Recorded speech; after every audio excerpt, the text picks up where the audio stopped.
ಅನಾಹುತ ಸಂಭವಿಸಲಿತ್ತು. ಆದರೆ ಅದೃಷ್ಟವಶಾತ್ ಆ ಒಂದು ಬಸ್ ಖಾಲಿ ಇದ್ದ ಕಾರಣಕ್ಕೋಸ್ಕರ ಅನೇಕರ ಒಂದು ಪ್ರಾಣ ಇವತ್ತು ಉಳಿತು ಅಂತ ಹೇಳ್ಬೋದು. ನೀವು ರಸ್ತೆ ನೋಡ್ಬೋದು, ಇದು ಕುಕ್ಕೆ ಟು ಧರ್ಮಸ್ಥಳ ಹೋಗುವಂತಹ ಒಂದು ಧರ್ಮಸ್ಥಳದಿಂದ ಕುಕ್ಕೆಗೆ ಹೋಗುವಂತಹ ಒಂದು ಮುಖ್ಯ ರಸ್ತೆ. ಇದು ಹಾಸನ ಮುಖ್ಯ ರಸ್ತೆ ಕೂಡ ಹೌದು. ಈ ರಸ್ತೆ ಮೂಲಕ ಇದು ಈ ಕಡೆ ಧರ್ಮಸ್ಥಳ ಹೋಗುವ ರಸ್ತೆ ಆದರೆ ಆ ಕಡೆ ಧರ್ಮಸ್ಥಳದಿಂದ ಈ ಕಡೆ ಸುಬ್ರಹ್ಮಣ್ಯಕ್ಕೆ ಹೋಗುವಂಥ ರಸ್ತೆ. ಈ ಮೂಲಕ ಬಂದಂತಹ ಒಂದು ಕುಕ್ಕಿಶಿ ಅನ್ನುವಂಥ ಒಂದು ಖಾಸಗಿ ಬಸ್ ಇದೇ ರಸ್ತೆ ಮೂಲಕ ಸಾಗಿ ಅದೀಗ ಏನಾಯ್ತು ಅಂತ ಗೊತ್ತಿಲ್ಲ. ಆದರೆ ಘಟನೆ ನಡೆದಿರುವಂಥದ್ದು ನಿನ್ನೆ ರಾತ್ರಿ 11 ಗಂಟೆಯ ವೇಳೆಗೆ ಅನ್ನುವಂಥ ಮಾತನ್ನ ಇಲ್ಲಿರುವಂತಹ ಸ್ಥಳೀಯರು ಹೇಳ್ತಾ ಇದ್ದಾರೆ. ಇಲ್ಲಿ ನೋಡ್ಬೋದು ನೀವು ವಿದ್ಯುತ್ ಕಂಬವನ್ನ, ಆ ಕಂಬದ ವೈರ್ ನೋಡ್ಬೋದು ನೀವು. ಆ ಬಸ್ ಬಂದ ರಭಸಕ್ಕೆ ಆ ವಿದ್ಯುತ್ ಕಂಬದಿಂದ ಆ ವಿದ್ಯುತ್ ತಂತಿ ಏನಿದೆ ಅದು ಕೂಡ ಮುರಿದು ಬಿದ್ದಿದೆ. ಸೊ ಆ ಚಾಲಕನಿಗೆ ಏನಾಗಿರ್ಬೋದು ಆ ಸಂದರ್ಭದಲ್ಲಿ ಅನ್ನುವಂಥ ಊಹೆ ಕೂಡ ನಮಗೆ. ಯಾಕಂತೇಳಿದ್ರೆ ಈ ಮುಖ್ಯ ರಸ್ತೆಯಲ್ಲಿ ಆ ಒಂದು ವೇಳೆಯಲ್ಲಿ ಅಂತಹ ರಸ್ತೆಯಲ್ಲಿ ವಾಹನ ಸಂಚಾರ ಇರೋಕ್ಕೆ ಸಾಧ್ಯನೇ ಇಲ್ಲ. ಮೇಯ್ನ್ ಆಗಿ ನಿರ್ಗತನ ಇರ್ಬೋದು ಅಥವಾ ಮೊಬೈಲ್ ಮಾತಾಡ್ತಾ ಬಂದ ಅನ್ನೋದು ಕೂಡ ಗೊತ್ತಿಲ್ಲ. ಆದರೆ ನೋಡ್ಬೋದು ಯಾವ ರೀತಿಯಾಗಿ ಆ ಚಕ್ರ ಹೋಗಿರುವಂಥ ಅಚ್ಚು ಕೂಡ ಇಲ್ಲಿದೆ. ಅಲ್ಲಿಂದ ಬಂದ ನೇರವಾಗಿ ಬಂದಿರುವಂಥ ಆ ಬಸ್ ನೇರವಾಗಿ ಹೋಗಿ ಅಲ್ಲಿ ಕಣಿವೆಯಲ್ಲಿ ಬಿದ್ದಿದೆ. ನೋಡ್ಬೋದು ಈಗ ಇಲ್ಲೆಲ್ಲ ಹೋಗುವಂತಹ ವಾಹನ ಸವಾರರು ಇಲ್ಲಿ ಬಂದು ನಿಂತು ಈ ಜಾಗದ ವೀಕ್ಷಣೆ ಮಾಡ್ತಾ ಇದ್ದಾರೆ.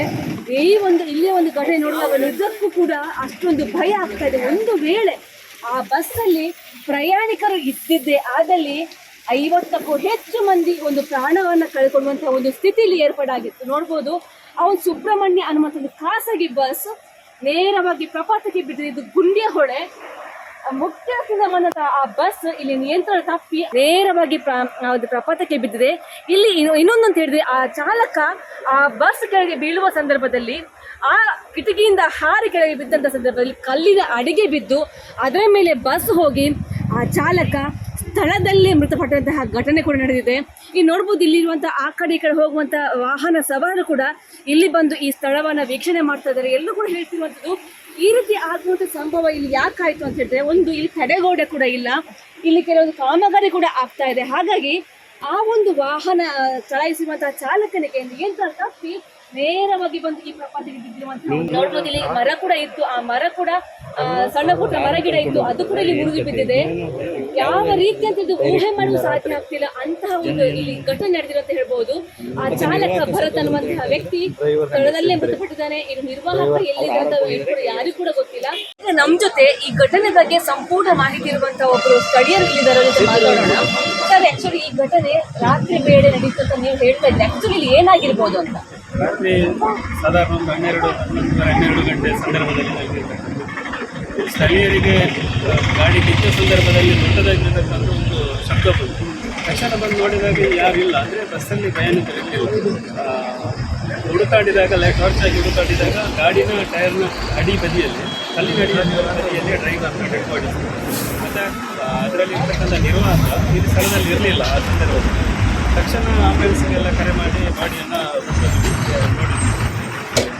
ನವರಾತ್ರಿ ಸಂದರ್ಭದಲ್ಲಿ ತುಂಬ ಮಂದಿ ಅವರು ದಯಾಗಿರ್ಬೇಕು. ಅಂದರೆ ಯಾರೇ ಪ್ರಯಾಣಿಕರಿರಲಿಲ್ಲ, ಇಲ್ಲಂದರೆ ದೊಡ್ಡ ಒಂದು ಘಟನೆ ಆಗುತ್ತಿತ್ತು ಅನ್ನೋದು ಇಲ್ಲಿ ಮಾತಾಡ್ಕೊಂಡು ರಾಷ್ಟ್ರೀಯ ಹೆದ್ದಾರಿ ಒಂದು ಕಾಮಗಾರಿ ಆಗ್ತಾ ಇದೆ.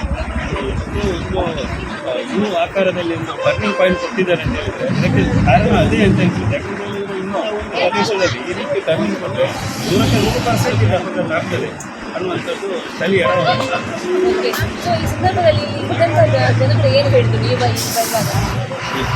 ಬಸ್ಸಲ್ಲಿ ಪ್ರಯಾಣಿಕರಿರಲಿಲ್ಲ. ಅದೇ ಒಂದು ದೊಡ್ಡ ವಿಷಯ. ಅಂದರೆ ಒಂದು ಸ್ವಲ್ಪ ಒಂದು 10 ಮೀಟರ್ ಮುಂದೆ ಹೋಗ್ತಾ ಇದ್ರು ಬಸ್ ನೀರಿನಲ್ಲಿ ಹೋಗ್ತಾ ಇತ್ತು. ಅಂದರೆ ಮರ ಮತ್ತು ಈ ಬಲ್ಲಿಗಳ ಒಂದು ಶಕ್ತಿಯಿಂದ ಅಲ್ಲೇ ನಿಂತಿದೆ. ಇಲ್ಲಾಂದರೆ 100% ಬಸ್ ಹೋಗ್ತಾ ಇತ್ತು.